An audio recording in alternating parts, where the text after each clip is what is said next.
I don't have a specific number now because, as I say, we're looking at the question of who should bear what cost. But I do want to point out that most homes have 220 volts in the house for their dryers today. So, we're a long way down the road towards dealing with the problem already. And so we just need to run a lead over from that 220 circuit. This must come from someone in Silicon Valley. We have a lot of people there. We're really talking about dramatic change here for utilities, for the automotive industry, and for the American consumer. To what extent is there collaboration going on among utilities to try to have common standards or common plug-in goals or common voltage? And to what extent is the automotive industry collaborating on sharing technology, sharing ideas within your obvious competitive framework? And I think it's a good question for both of you. PG&E is working through both the Edison Electric Institute, which is the industry association, as well as EPRI, which is a group that focuses for utilities across the country on the question of technology. And so we are working with people on standards to get a uniform standard, because we recognize that that's a gating item with respect to really enabling the electric car technology to expand. And as I say, we're fully supportive of that happening as quickly as possible. A couple of things. First of all, it's an excellent question. In fact, I think there's a panel that's coming up later. Britta Gross from General Motors and Mark Duval from EPRI are going to have a discussion, and this will be obviously a very good topic to cover in that session. We think standards make a lot of sense. We have worked, let's say, on the primary interface, sort of a lesson learned from the last round of electric vehicles. We have worked to create a standard interface so that all OEMs would agree to use a particular plug on their vehicle, and all infrastructure providers would provide a particular socket. It's called J1772. It's an SAE standard. We put it together, General Motors acting with the other OEMs, some Silicon Valley startups and so on, put this thing together. We thought we had a worldwide standard. Perhaps there's going to be a different standard in Europe for reasons that are unique to them. Perhaps there'll be a different standard in China. Perhaps there'll be a different standard in Japan. We're hopeful, though, that we can keep this thing together so that we can have some uniform standards that everybody's going to work to. On the utility side, we formed a coalition some time ago with EPRI, General Motors, and a number of public utilities across North America, in the United States and in Canada, exactly to have an opportunity to talk about these kinds of issues where we do need to come together. We do need to agree on certain kinds of standards to really drive this thing.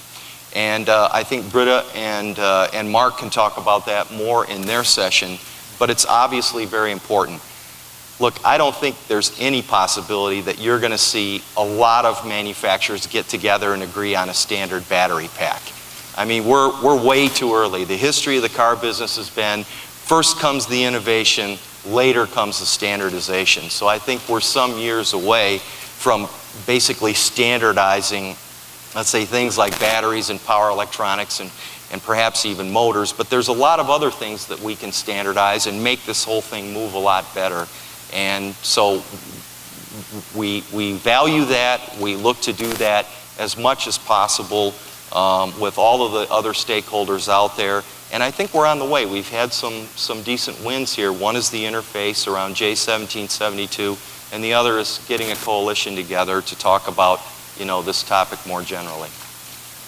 I think all of us here believe that the transition is going to occur, that we are going to move from petroleum to plug-in vehicles. The question is how fast. What single governmental policy could help speed the successful transition, both from the utility standpoint and from the car-making standpoint? Well, if you had a wish to take to Washington to speed up this process, what would you ask? Let's put it this way. At the cost of fuel today, we got a lot of work to do to make this thing pay and to make it pay big time right from the very You're not get-go. going to say you want a gasoline tax. Every time somebody goes off and says that, they get whacked. So I'm Yes. not saying that, but all I'm saying is things that pay at... It's not a very steep learning curve. Oh, You learn- yeah, exactly. You catch on pretty Okay. quickly here. But, hey, look, we're, fuel, I guess, out on the West Coast is already about $3.25 a gallon, and we haven't really even seen a huge economic recovery. So, anybody who's betting that fuel prices are going to stay flat is probably going to be disappointed. What would make this whole game a lot better, though, is if you had knowledge that absolutely fuel was going to cost this level this year and that level the following year and so on and so forth. Then you can really start to put pen to paper and do some really fine and very detailed planning. Sadly, we don't have that situation. Right. We're going to muddle through, but probably if there was one thing that would bring a lot more clarity to the whole subject, that would be it. Well, I think it's going to be a little opaque in the pricing of oil for the next few years. And Peter, your response to that? I'm very concerned about the geopolitical situation, as I think we all should be, and combining with that climate change. So I think what's most important first is we put a cost on carbon through a cap and trade program or some other regime, so that people pay for the carbon that's emitted, and that will benefit electric cars. The second thing is that we have a tremendous defense concentration in the Middle East, and we are paying lots of dollars to people in the Middle East, and those dollars are going back to regimes that are coming against the United States. So I think it's very much in the interest of the federal government to promote these cars through federal subsidies as rapidly as possible, because we then can reduce the expenditures that we'll make on aircraft carriers, destroyers, missile-guided cruisers, etc., and troops over in the Middle East. And also, America will be a lot more safe because of a reduced dependence on oil. So this is something we ought to all line up and go and pursue fervently. I totally agree. We have come to 9 o'clock. I think we should thank the panelists. They did a tremendous job. And Thank you, this is the Governor. beginning. And we will now take a 5-minute break before the next panel begins. Thank you very much.